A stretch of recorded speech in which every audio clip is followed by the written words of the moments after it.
Welcome to People Don't Think, Let's Start Today, a podcast hosted by Norb Svanascini, founder of AmericanEagle.com, and Al Edwards. Norb, how you doing today? Good. It's a wonderful day. I always thank God for the gift he gives us every day, our present. So that's the way really to start the day. That's right. Norb talks about this with each one of our podcasts. Something Mike Ditka, the famous Chicago Bears coach, once said, that every day is a gift. That's why they call it the present. So we love that. If you've listened to our podcasts in the past, we have talked about a variety of things, but I think the overwhelming theme of this has been how to be a positive person and how positivity can affect your life in a very powerful way. And today, we want to talk about how to become a professional optimist, not someone that just once in a while thinks positively, but someone who thinks like that as a way of life, just like you're a professional dentist or a professional whatever, you're a professional optimist. And I thought I would start, Norb, with a definition from the dictionary. And an optimist is a person who tends to be hopeful and confident about the future or the success of something. As a philosophy, it says a person who believes that this world is the best of all possible worlds, or that good most ultimately prevail over evil. So it's a person who tends to be hopeful and confident about the future. How do you think that plays a role in people's lives, Norb? Well, I think, that's a good definition. I think that we have to think it's the best of all worlds because that's all we've got. So if we have any thoughts that there might be something else better, quit thinking about it because it's obviously a lost cause. You'll never know, and be happy with what you have. Again, the gift that's given to us every day, it's a present. Enjoy it because going back to Einstein, you either think that, there's no miracles or everything's a miracle. And today we have to realize that we live in a very interesting world, in a way, challenging world. And to be a professional optimist, I think it requires a lot of discipline. I was reading an article the other day, which I never saw before. And, I don't know where the science behind this statement is true, but I read that for every negative thing that you hear, you have to have 5 positive thoughts to overcome it.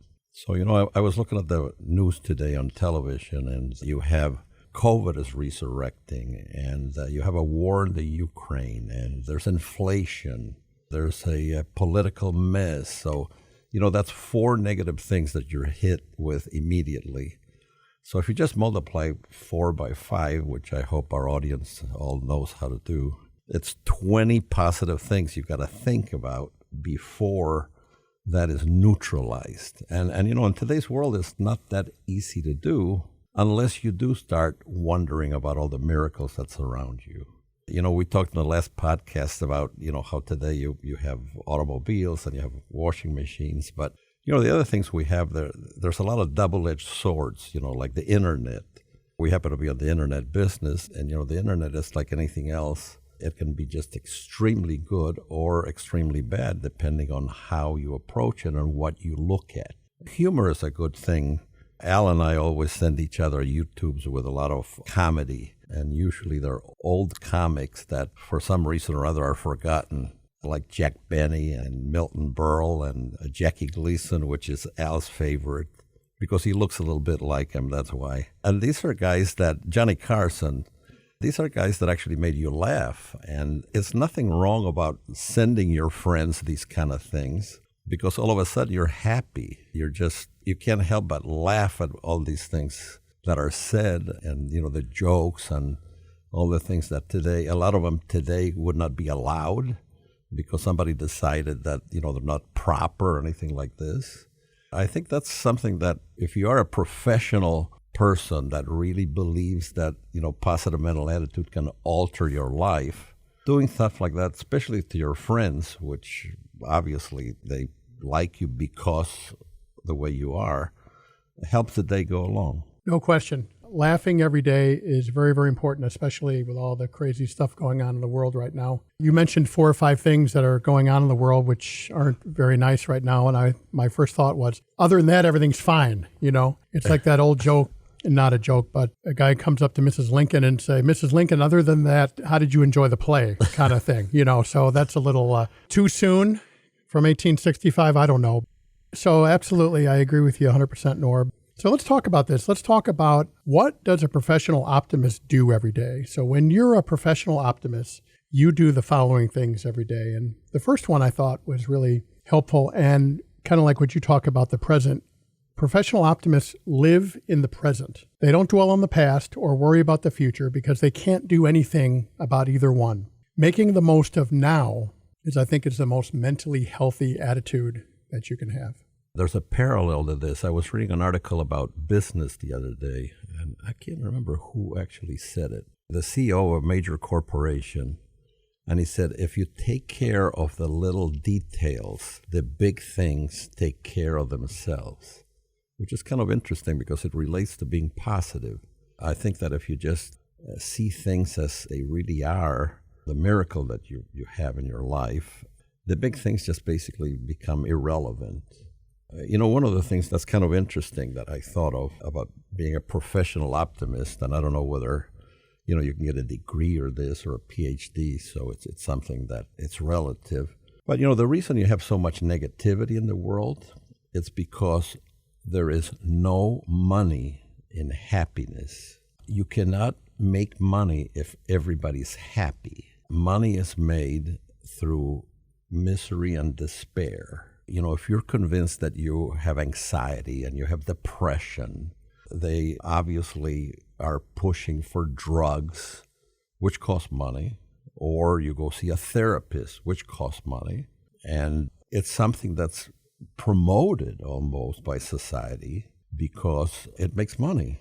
And there's nothing wrong with money, but by the same token, it's the way that money is acquired. Are you making money through positive change in society, or are you making money through some kind of negativity that you have the solution to combat, but you must pay for it? We were just talking about that the other day. They say in the news, if it bleeds, it leads, right? No newspapers were ever sold with the headline, Boy Scout helps elderly lady across the street. Nobody cares. They want to hear about all the horrible things and the accidents and the problems and the corruption. So that's very true for the most part. Although Disney's done a good job at that. They make people happy and they've made a little bit of money. But for the most part, you're right. Well, this is the thing going back to you either make money by making people happy, by making the old washing machine or an automobile or iPhone, or you make money by making problems for people. Yep. So happiness, unluckily, you don't need money, to make people happy. By being positive, that's being professional at it, by giving people good thoughts. That's a great segue to the next point I was going to mention about professional optimists don't wait for happiness to come to them. They create it in their own lives. And I think about my own life and the lives of other people. You always say, well, if I only had this, or I only had this amount of money, or if I was only here in my career, or if I had this kind of family, or I lived in this kind of neighborhood, I'd be happy. Well, most people find that when they do achieve all those things, they wind up looking in the mirror and they say, is this all there is? Is that it? All this stuff I thought was going to make me happy, and it turned out not to be true. So professional optimists create happiness where they are in their life right now, instead of waiting for it to happen later to be happy. Yeah, it's true. I think there's a lot of people that have agreed on this premise that the trip that it took to get what you were aiming for was a lot more fun than once you reach that aim. The trip teaches you a lot of lessons that are positive. And they're positive in a way that, you learn from your mistakes also, because that's one of the points about being a professional optimist, is that accept the good points about failing. Because unless you fail, you don't get that experience. And unluckily, that's the price we have to pay for knowledge. I mean, before, and we've talked about this before, Edison failed 3,000 ways of not making a light bulb, at 3,000 ways of not making a light bulb, which is kind of interesting. Failure for him was just part of achieving that goal. Once that light bulb stayed on for, I don't remember the exact time, but it was for days. There was a lot of happiness there, but he learned 3,000 ways of not achieving that happiness. So failure, if it's taken in a positive way, is also a good thing. There's a great story of Thomas Edison late in his career, around 1914. One of his laboratories actually caught on fire, and it was just completely ablaze, just a complete disaster. And he was standing out there with his family, And everybody was upset, and everyone couldn't believe what a catastrophe this was. And Edison turned to his family and said, this is actually good because now all my mistakes are burned up now. I don't have to worry about them in the future. And I think that's the definition of being a positive thinker. Absolutely. And I was thinking about something you just said about the journey versus the destination. I heard this somewhere. I'll never forget it. The man said, the journey is greater than the end. Getting there is always better than once you're there and figure out, okay, now what do I do? Yeah, now that we're talking about Thomas Edison, one of my favorite stories about Thomas Edison is that you'll see where the positiveness comes in with his story. At the beginning, it's kind of a negative thing. But when Edison was a little boy, he was hard of hearing. People back then didn't have the hearing tests or anything like this. So when he went to school, they thought he was really kind of a dumb kid. And the teachers didn't think much of Thomas Edison. They actually thought he was a slow learner and all that. And one day, little Tom was given a letter by his teacher, and he didn't know how to read, so he gave it to his mother. And his mother told him that the letter said that Tommy is just a wonderful boy, and he's going to be something when he grows up, and he's just a joy to be with. When Thomas Edison's mother passed away, Thomas Edison went through her writings and the notes, and the note actually had said that Tommy can't learn anything, and we don't see much of a future for this little boy, which is something that it's really interesting how that positive thought that the mother gave to Thomas Edison at that age impacted his life.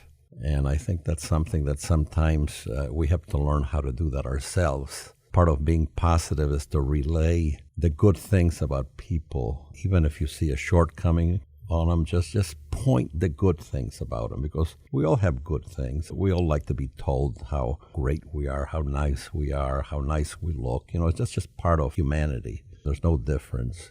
I always thought that was something very, very powerful, how that positive impacted Thomas Edison when he was a little boy, by his mother lying basically to him because she didn't want to put that negative feeling in his brain at that young of an age. Yeah, I've heard you tell that story before, and I've always considered it a love story when you really think about it. Yeah, really it is a love story. It was a beautiful thing for his mother to do, to instead of knocking him down, like you said, she wanted to put that seed.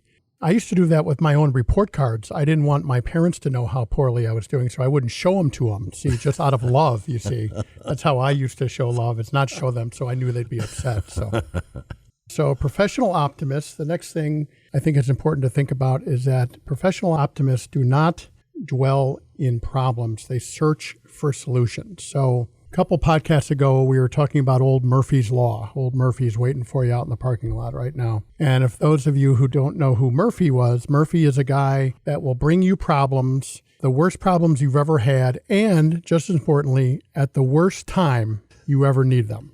So Murphy's going to come visit us all at one time or another in life, but instead of focusing on the problem, professional optimists search immediately around the problem for solutions. Yeah, and I think that you mentioned that Murphy's Law will affect you once in your lifetime. If you're lucky, only one time.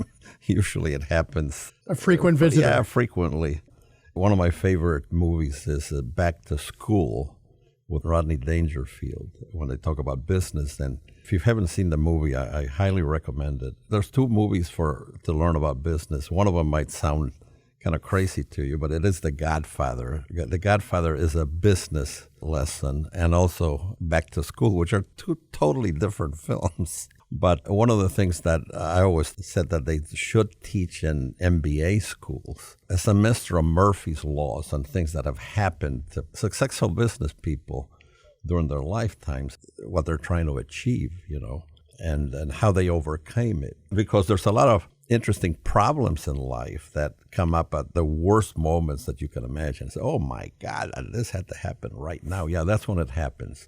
I had a business one time where I had 9 forklift trucks, which is not a lot, but it's enough to be a pain. And if there were like 2 or 3 months that none of them broke down, I would tell my shop manager, who was a very good friend of mine, I said, oh my God, none of them have broken down for 2 or 3 months. And he used to say, please don't be negative about this. And without a doubt, within the next couple of weeks, 3 or 4 of them simultaneously broke down. But I was ready for Murphy there, which is kind of like being an optimist. Be ready when you're going to have a problem, because going back to being positive, expect that things are not going to be positive all the time. If you look at it, okay, it's coming, and just accept it and take care of it. And little did you know, when you looked at your forklift, they were actually manufactured by the Murphy Company. Right? Oh, yeah, right. You didn't realize that when you bought them. Right. I think that's great. Something I think a lot about is what is referred to as the law of accumulation.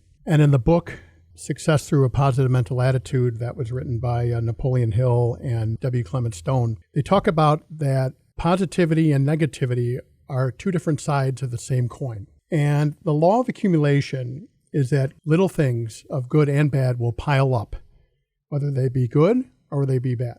Couple examples: if you just eat a little bit too much every single day, you're eventually going to probably gain weight. If you put a little money in the bank every month, long before you know it, it's going to build up. So this law of accumulation works for negative things as well as positive things. And I think that professional optimists really know that as long as they're heading in the right direction, the positives are going to add up, even if they're a little bit at a time. That's true. And in today's world, going back to the first thing that I referred to, is there's so much negativity today in the world that is being just pushed by these people that are negative. They're paid to be negative. That's one thing you have to understand, is that when you see the media and you see this good-looking male or female that is giving you the supposedly news, they're basically readers, and they read whatever they're told by somebody in the back room that you never see. And basically, they're writing negative stuff, so they'll make it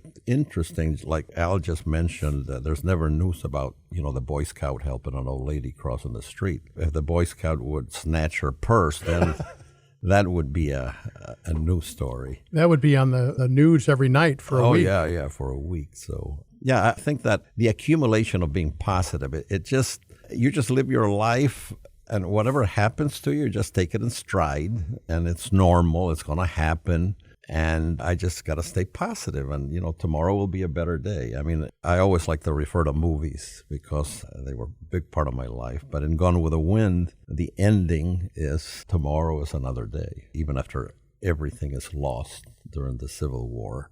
She lost everything, and tomorrow is another day. And it's a good way to look at it. And that was American optimism, which I think, really was incredible, especially at that time. That was 1939, before the war. And America was a very optimistic country. Absolutely. Rumor has it, as you know, that was, if not the very first, with the Wizard of Oz picture filmed in color. And rumor has it is that these scary scenes in The Wizard of Oz were filmed in black and white because they didn't have the color cameras that Gone with the Wind people were using them. I don't know if that's true or not, but it sounds like a good story. Of course, those scary scenes are more dramatic in black and white. But I don't know what the heck that has to do with being positive. Well, I don't know. You mentioned Gone with the Wind, so I thought I would right. Okay. I would take the wind and go off on a tangent with it. So.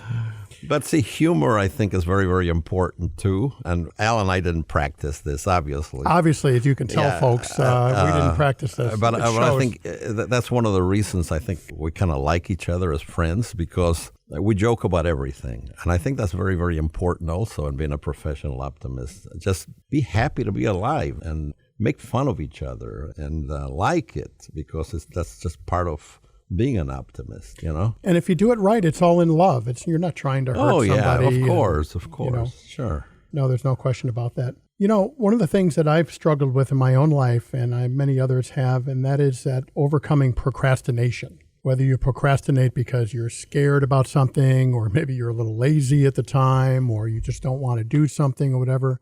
As I've worked on that in my own life, I have found how much more positive I can be if I just push through whatever reason I'm procrastinating and just do it. I think Nike had something, really special when they came up with that, just do it. Let's talk about procrastination. Why do you think that is such a prevalent thing in people's lives, Norb, and how to overcome it? Well, I actually think that it is part of being negative. And in today's society, it's finding the blame on something else but yourself. And you don't want to face up to whatever you have to do. And it might be a minor thing like, paying a bill or calling your mother or doing anything that you just don't want to do, and you don't want to hear that problem, or you don't want to face that problem. And I think that's part of the negativity, where it just adds up, those little things that just add up. And it goes back to the business person saying, if you take care of the little things, the big things take care of themselves. If you just do these things that you don't want to do, and we all do that. I mean, it's nothing. See, this is the most interesting part about this whole thing that we talk about. There is nothing we talk about that is unique to us. Everybody has the same feelings. Everybody. We all think we're special, that, oh my God, nobody has these feelings. Well, that's crazy. We're humans. We all have the same feelings. Some of them are more bigger than others in our own minds, actually, and we make a big problem out of them. But I think that just procrastination is part of the negativity. And it's a little thing, just get it done. As soon as we're through with this podcast, I got to make 2 phone calls. One of them, it's a person that I'm going to have to make some excuse after a while of saying that, gee, I got to leave because something's going on. And it's a little white lie, but they won't quit talking, so I have to do that. So survival tactics, right? Yeah, exactly. Yeah. Well, I want to announce to everyone, so you hold me to it, that I'm going to overcome procrastination. And next week, when I start working on that, that's a joke, of course, right? Next week, working on my...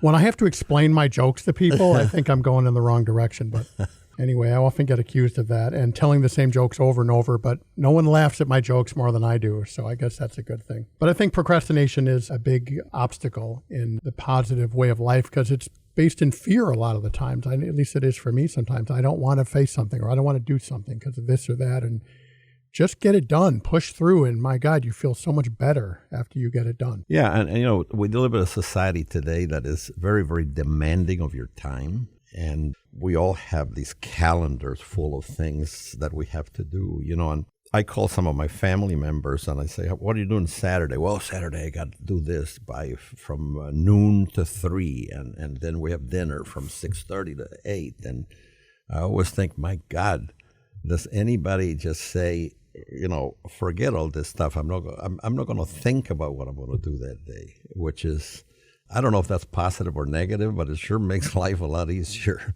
Because today we have a situation where time is very, very limited to do what we really would like to do. It's imposed by all these things.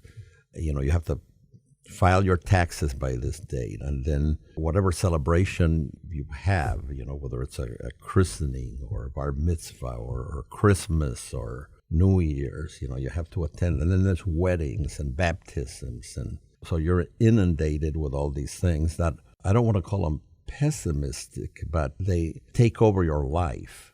So I'm a guy that whenever I go to one of these functions, I can't stop making fun of a lot of these things. And a lot of people think that I'm sometimes cruel, but I don't think it's cruelty. I think maybe it's a release of just watching some of the stuff that people do, and which are kind of funny. It's tough today to really be a professional optimist, so you have to just practice it and see the way to do it, to laugh about it. I like what you just said about, what are you doing this Saturday? Instead of rattling off 10 things from this time to this time, I think it's a lighter, carefree life when you can say, nothing. What did you want to do? Yeah. Are you busy Saturday afternoon? No, I'll come over. No problem. Yeah, the Italians have something, I don't know how to say it in Italian, but it's the art of doing nothing. And, today, I think that we should take time to do nothing. Just do nothing. Just sit down and relax. And, we talked about watching little birds last podcast. And it's funny because I went to lunch last Saturday, actually, and we were eating outdoors, and there were little birds, and I was throwing crumbs at them, and they're hopping around, and I was with my daughter, and I was telling my daughter, look at that, that's incredible, the way they hop, which is kind of interesting, because, of course, we humans don't hop, we walk, but the birds have this little jump that's really interesting, and it makes me happy, and it's kind of corny, but that's kind of being positive. And they like those crumbs that you were throwing them. Yeah, too. The crumbs were good. Some of them were bigger than others, and they had a little hard time, eating moving them around. They must have very good knees to hop around like that all the time, right. You I don't never know if see birds one. have knees, you know. That's true. You know what? We should do that for our next podcast, whether birds have knees or not. We should look into that. You know, we were talking before the podcast about you have to learn something every day or your day is wasted. So we're going to learn if birds have knees now. Let's do that. Yeah. Now that I think about it, I've never seen a brace on a bird's leg. So maybe they do have or don't have knees. So make a note of that, Norb, for next time. Okay. Well, as usual, we hope you enjoyed our Stream of Consciousness podcast. We have a loose outline and then we go off on different ideas, but I love it. And a lot of people say they enjoy listening to our podcast. So we hope everyone enjoyed it this time. And Norb, it's always a great pleasure to be with you. Thank you for your wisdom and your insight. If you have not listened to our other podcasts, we encourage you to do so. This is now number 5, which means if I do the quick math, we have 4 other ones in addition to this one. So we encourage you to listen to those when you have a moment. This is Al Edwards for Norb Svanascini. We'll see you next time. And as Norb always says, every day is a gift. That's why they call it the present.